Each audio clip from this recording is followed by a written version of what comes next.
Hannah sat in a squat and went close to the face of the sleeping American man. She felt sad and sympathetic towards him as she saw his thin face and twisted lips. She knew that he was suffering. She surprised whether the stories that she had heard about the torture given to the prisoners were true. The stories were like rumors which spread when people told them to others. On the other hand, in the print media, like newspapers, it was mentioned that the Japanese army was welcomed wherever they were going, and people praised it for the freedom. Hannah recalled an officer of Japanese army. His name was General Takima, the governor of Japan. It was said that he was cruel to his wife and he would beat her. No one talked about it anymore as he had won the war in Manchuria, and Hannah thought that if a man could be cruel towards his wife, then he could also be cruel to the prisoners of war. Hannah hoped that the man had not been tortured by the army. Just then she saw deep red-colored marks on his neck under the ear. Hannah mentioned the scars to Sadao and asked about them. Sadao did not answer. At that very moment, the tip of his instrument, the knife, hit something hard. Perhaps it was the bullet. It was very close to the kidney. Sadao was not thinking of anything else. He was happy to have finally found the bullet. He moved his fingers inside the wound. Sadao was familiar with each and every particle of human body. His professor of anatomy in America had told them that if a surgeon ignored the knowledge of any part of the body, it was the first misdeed and that he had committed. To operate upon a body without detailed knowledge of it, as much as the person who makes it has been committing a murder of that body. Sadao's professor would repeat these words in the class very often. Sadao spoke to the injured man. He said that the bullet had just missed the kidney. When Sadao would be busy in operation, he would start talking to the patient. He addressed that patient as my friend, and he called the injured man also as my friend. He forgot that this man was not a friend but an enemy. Sadao was quick. He made a few surgical cuts on the body and removed the bullet. The man trembled in pain but remained unconscious. He spoke a few words in English which were an expression of the pain that he was experiencing. The injured man choked and said, "Guts. They got my guts."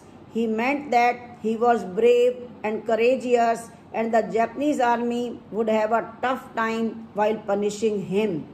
Upon hearing him, Hannah cried out to Sadao. Sadao made her silent. The man became so quiet that Sadao held his wrist to check his pulse rate and heartbeat. He was checking if the man was still alive. His pulse was there, although it was very weak.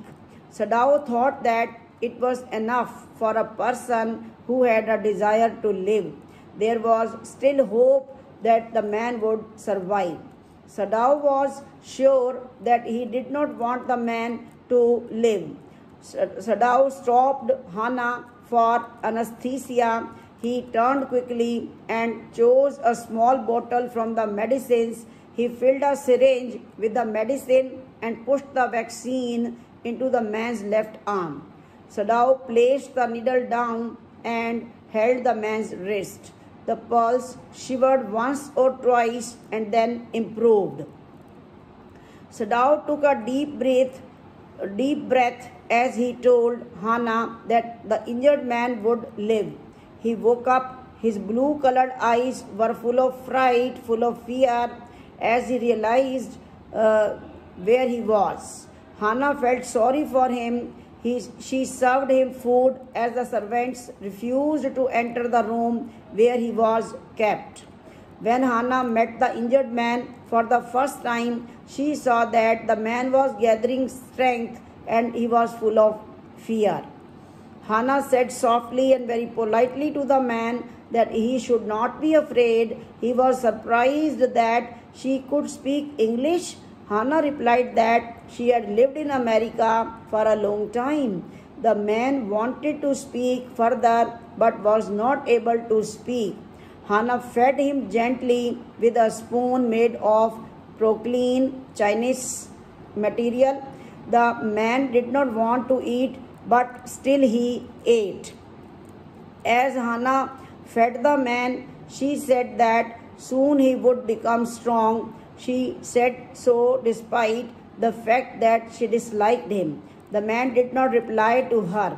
Sadao visited the man on the third day after the operation. The young boy was sitting, but his face was pale and weak due to the effort that he made while sitting. Sadao shouted at him and ordered him to lie down. He said that the man would die if he stressed himself.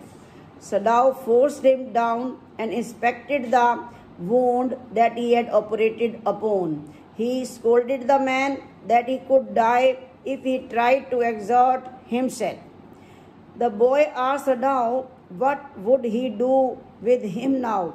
It seemed that the boy was hardly 17 years old when he asked this question. He asked the doctor that would he hand him over to the Japanese army. Sadao did not reply instantly. He completed examining the boy, then put the silk quilt on him, said that he himself did not know what he should do with the boy. He added that he was supposed to hand him over to the police. He also disclosed that he knew that the boy was a prisoner of war. As Sadao saw that the boy was about to speak, he raised his hand to indicate him not to do so. Sadao asked him not to speak and not to tell his name also unless he asked him to do so. Sadao and the boy exchanged glances, and then the boy closed his eyes and turned his face towards the wall. He said okay in a low voice as he felt bitter by Sadao's words. Outside the door, Hannah was waiting for Sadao. He saw that she was in some sort of trouble.